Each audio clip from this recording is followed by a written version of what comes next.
Hello friend, welcome to everything at fun. Bangladesh বিমান বাহিনী বর্তমানে বাস্তবায়ন করছে তাদের উচ্চাকাঙ্ক্ষী আধুনিকায়ন পরিকল্পনা ফোর্সেস গোল 2030। এই প্রকল্পের অন্যতম গুরুত্বপূর্ণ লক্ষ্য ছিল একটি শক্তিশালী অ্যাটাক হেলিকপ্টার বহর করে তোলা।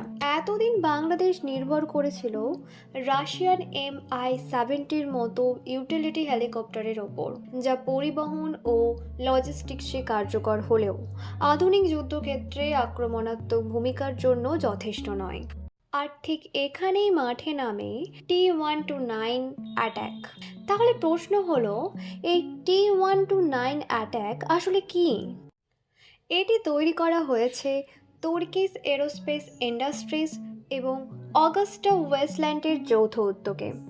একটি টুইন ইঞ্জিন অ্যাটাক হেলিকপ্টার, যা তৈরি করা হয়েছে দুর্গম ভূখণ্ডে নিখুঁত আক্রমণ, ক্লোজ এয়ার সাপোর্ট এবং আধুনিক গোয়েন্দা নজরদারির জন্য।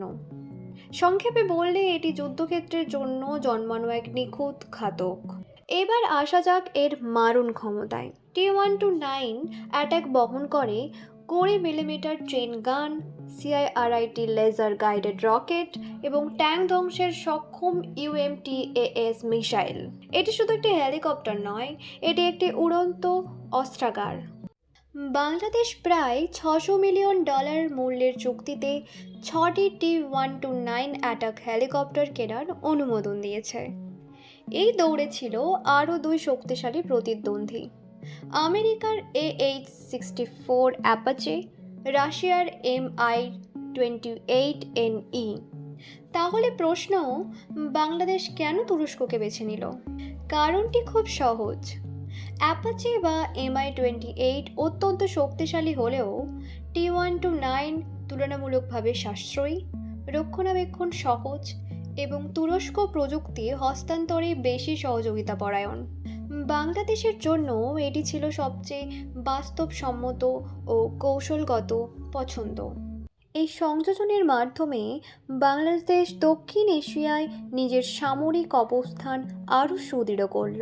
T-129 অ্যাটাক বাংলাদেশের জন্য শুধু একটি যুদ্ধমান নয়, এটি এক নতুন শক্তির প্রতীক। আপনার কি মনে হয়, এই সিদ্ধান্ত কতটা গুরুত্বপূর্ণ? কমেন্ট করে আপনার মতামত জানান। ভিডিওটি ভালো লাগলে লাইক দিন, আর এমন আরও বিশ্লেষণ পেতে আমাদের চ্যানেলটি সাবস্ক্রাইব করতে ভুলবেন না।